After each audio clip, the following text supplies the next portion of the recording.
दोस्तों, हम हर हफ्ते बड़ी मेहनत से आपके लिए एक दिल दहला देने वाली एनिमेटेड हॉरर स्टोरी बनाते हैं। तो अगर आप हमारी यानी खूनी मंडे चैनल की कहानियां एंजॉय कर रहे हैं तो हमारे चैनल को सब्सक्राइब कीजिए और हमारी लेटेस्ट वीडियोस की नोटिफिकेशन के लिए बेल आइकन दबाना मत भूलना।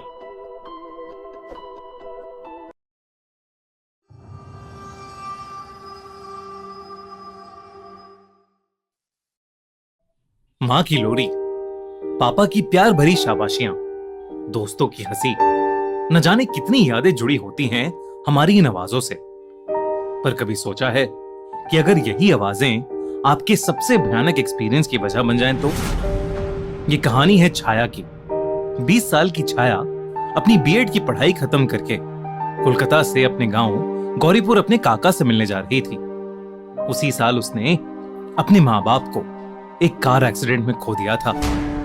अब उसके काका के अलावा उसकी दुनिया और उसके परिवार में और कोई नहीं बचा था। गौरीपुर बंगाल के कोने में छुपा एक छोटा सा गांव था।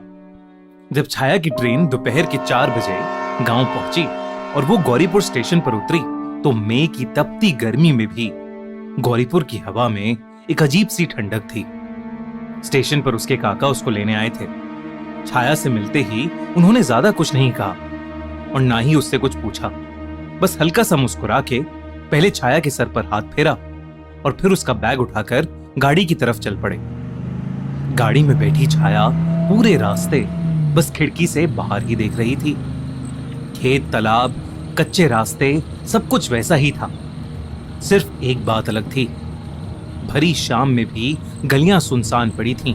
न बच्चे बाहर खेल रहे थे और न औरतें पेड़ों के नीचे बैठकर बातें कर रही थीं।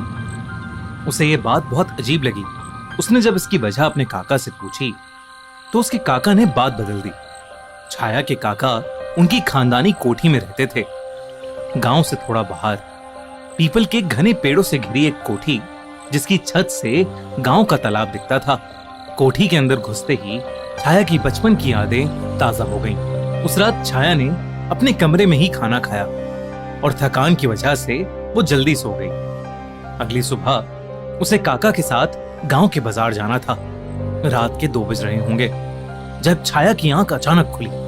उसकी चद्दर जमीन पर गिरी हुई थी। वो जैसे ही अपनी चद्दर उठाने झुकी, उसे अपने कमरे के बाहर से एक आवाज आई। उसने थोड़ा गौर से सुना तो उसे लगा कि शायद कोई उसे बुला रहा है। छाया, ओ छाया, छाया, ओ छाया। दोस्तों, जैसे निशिडाक छल से लोगों को मारती है, वैसे ही एक और छल कपट की थ्रिलिंग कहानी है ZEE5 के नए शो छल कपट द डिसेप्शन की। इस शो में शहर से दूर एक हवेली में हो रही है एक शानदार बैचलर पार्टी और उसी के बीच एक फेमस इन्फ्लुएंसर शालू की लाश मिलती है। पहले सबको लगता है ये ट्रैजिक एक्सीडेंट है, पर तब केस को इन्वेस्टिगेट करने आती है इंस्पेक्टर SP देविका राठौर, एक ब्रिलियंट लेकिन अंदर से टूटी हुई कॉप जो खुद भी अपने अंधेरों से लड़ रही है। उसकी आंखें सब कुछ देख लेती हैं जो अभी तक छुपा हुआ था।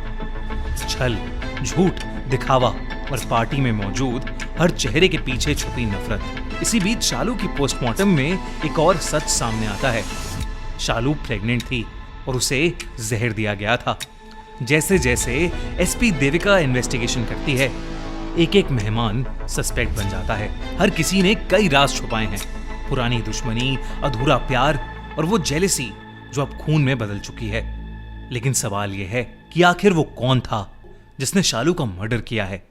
जानने के लिए देखिए ZEE5 का नया शो छल कपट the deception, streaming now only on ZEE5। वो आवाज सुन के एक पल को उसका मन खुश हो गया, पर दूसरे ही पल उसके हाथ पैर ठंडे पड़ गए। वो आवाज तो उसकी माँ की थी, पर ये कैसे हो सकता था? छाया ने फिर से, इस बार बहुत ध्यान से उस आवाज को सुनने की कोशिश की और दरवाजे की तरफ गई, पर उसे कुछ सुनाई ही नहीं दिया। शायद वो अभी भी नींद में ही थी। उसने सोचा कि उसकी माँ की आवाज उसके सपनों में ही सुनाई दे सकती है। ये सोचकर छाया वापस सोने चली गई। अगली कुछ रातें बिल्कुल नॉर्मल थीं, पर किसी न किसी वजह से छाया उस कोठी में ढंग से सो नहीं पा रही थी। हर रात उसे उम्मीद रहती थी कि वो आवाज उसे फिर से सुनने को मिलेगी, भले ही सपनों में ही सही, एक ऐसी ही रात वो सो ही नहीं पा रही थी। कई बार करवटें बदलने के बाद हार मानकर वो अपने बिस्तर से उठ गई। उस रात उसे उस कमरे में एक अजीब सी घुटन हो रही थी और इसलिए उसने अपनी माँ का दुपट्टा ओढ़ा और वो खुली हवा के लिए कोठी की छत पर चली गई। छत पर एक खाट पे बैठकर छाया उस गांव के तालाब को देखने लगी। इतने अंधेरे में भी वो तालाब न जाने कैसे साफ दिख रहा था। दूर दूर तक कोई आवाज नहीं थी, बस रात का सन्नाटा। अचानक छत का इकलौता बल्ब बंद हो गया। पुराने घरों में ऐसा अक्सर होता था। छाया ने यही सोचकर अपने फोन की टॉर्च ऑन की। अचानक छत की सीढ़ियों के पास से फिर वही आवाज आई, छाया बेटा छत पर ठंड लग जाएगी, नीचे आ जा। वो आवाज सुनते ही छाया का शरीर मानो वहीं जम गया। न जाने कहां से एक ठंडी हवा का झोंका आया और जो दुपट्टा उसने ओढ़ रखा था वो उसके कंधे से गिर गया, जैसे किसी ने उससे जोर से खींचा हो। मेरे पास आजा छाया, कब से बुला रही हूं। इस बार वो आवाज बहुत पास से आई थी, जैसे कोई उसके कान में फुसफुसा रहा हो। छाया तुरंत पीछे पलटी, पर वहां कोई नहीं था। तभी खाट की तरफ से एक आवाज आई, मैं तेरा इंतजार कर रही हूं छाया, जल्दी आ। जब छाया ने मुड़कर खाट की तरफ देखा तो उसे वहां एक औरत का काला साया नजर आया। छाया को लगा कि वो उसकी मां है और वो साए की तरफ आगे बढ़ने लगी और तभी एकदम से किसी ने छाया का हाथ पकड़ा और उसे आगे बढ़ने से रोक दिया। वो और कोई नहीं बल्कि उसके काका थे। तब छाया रुकी और उसने नीचे देखा। अगर वो एक और कदम आगे बढ़ाती तो शायद वो छत से ही नीचे गिर जाती। वो काला साया जो छाया को दिख रहा था अब कहीं नहीं था। छाया ने अपने काका को अपने साथ हुआ पूरा किस्सा बताया और वो सुनने के बाद छाया के काका थोड़ा परेशान हो गए। उन्होंने छाया को कुछ ऐसा बताया जिसे सुनकर छाया के होश उड़ गए। उसके काका ने बताया कि शाम को वो गांव इसलिए सुनसान हो जाता है क्योंकि वहां से लोग गायब हो रहे हैं। गांव के पंडित जी के मुताबिक गांव पर एक निशी डाक का साया पड़ चुका है। निशी डाक एक ऐसी आत्मा है, एक ऐसी चुड़ैल जो रोज किसी ना किसी को अपने साथ ले जाने आती है। किसी ने आज तक उसे देखा तो नहीं है, पर जो भी गायब होता है कुछ दिन बाद उसके शरीर के टुकड़े मिलते हैं जंगल से। पहले तो सबको लगा कि ये किसी जानवर का काम है, पर गांव के लोग रात में अजीब अजीब आवाजें सुनने लगे, मानो उनका कोई जानने वाला, उनका कोई करीबी उन्हें पुकार रहा हो। और जो पलट के उस आवाज के पास चला जाता है तो वो फिर कभी जिंदा नहीं मिलता। उसके काका ने उसे चेतावनी दी कि आगे से उसे कोई भी आवाज सुनाई दे तो वो उसकी तरफ ना जाए, भले ही वो उसके माँ बाप की आवाज क्यों ना हो। छाया की दादी उसे बचपन में सुलाते वक्त बोलती थी कि अगर रात में कोई आवाज लगाए तो जाना नहीं, निशी डाक आएगी और उठाकर ले जाएगी। उसे हमेशा से लगा था कि निशी डाक सिर्फ दादी की कहानियों में ही होती है, पर अपने काका की बातें सुनकर वो थोड़ा घबरा गई थी। अगले दिन छाया का मन घर पर नहीं लग रहा था। उसे एक अजीब सी बेचैनी हो रही थी। काका ने उसका मन बहलाने की बहुत कोशिश की, पर कोई असर नहीं हुआ। दोपहर के खाने के बाद छाया ने सोचा कि वो तालाब का एक चक्कर लगाएगी। वो जानती थी कि अगर उसने काका को बताया तो वो उसे शायद बाहर नहीं जाने देंगे, इसलिए बिना किसी को कुछ बताए वो घर से निकलकर तालाब की ओर चली गई। जब वो वहां पहुंची तो कुछ औरतें तालाब के कोने में कपड़े धो रही थीं। छाया तालाब के दूसरी तरफ जाकर बैठ गई। उसने सोचा कि वो कुछ देर गाने सुनेगी और फिर उसके बाद घर चली जाएगी ताकि काका परेशान ना हो जाए। उसने अपने ईयरफोन्स कान में लगाए और गाने सुनने लगी। उस पीपल के पेड़ की छांव में बैठे बैठे उसकी आंख कब लग गई उसे पता ही नहीं चला। छाया, छाया यहाँ क्या कर रही है? घर चल बेटा। यह आवाज सुनकर झटके से छाया की आंख खुली। सूरज डूब चुका था और अंधेरा होने लगा था। दूर दूर तक वहां कोई नहीं था। छाया वहां से जाने के लिए फट से खड़ी हुई।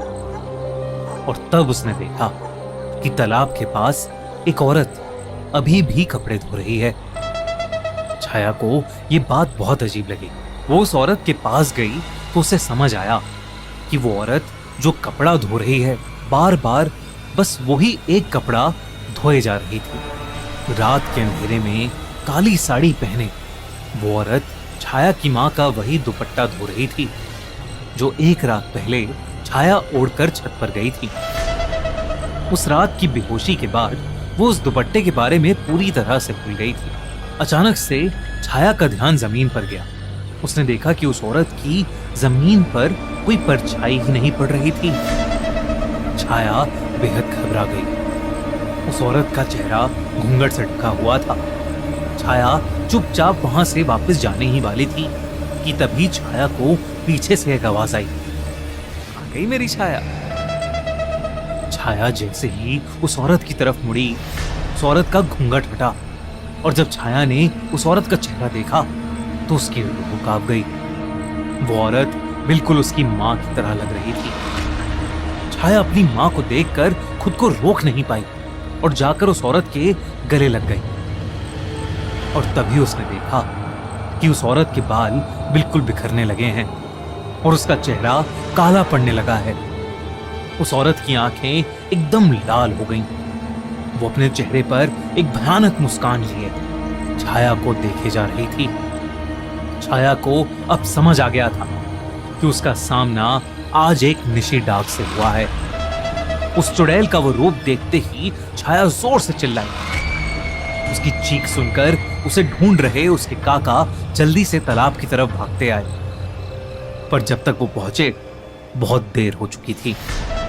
उन्हें वहां कोई नहीं मिला। अगर कुछ मिला तो वही पुराना दुपट्टा और छाया का फोन। छाया को ढूंढने के लिए उसके काका पूरी रात भटके और जब वो आखिरी बार तालाब के पास आए तो उन्हें जंगल की तरफ से छाया की प्यारी सी आवाज उनके कानों में गूंजी, काका आप आ गए क्या काका। दोस्तों, अगर आपको निशी डाक की कहानी अच्छी लगी तो हमारा चैनल खूनी मंडे अभी सब्सक्राइब करो और ऐसे ही दिल दहला देने वाली हॉरर स्टोरीज की नोटिफिकेशंस के लिए बेल आइकन दबाना मत भूलना।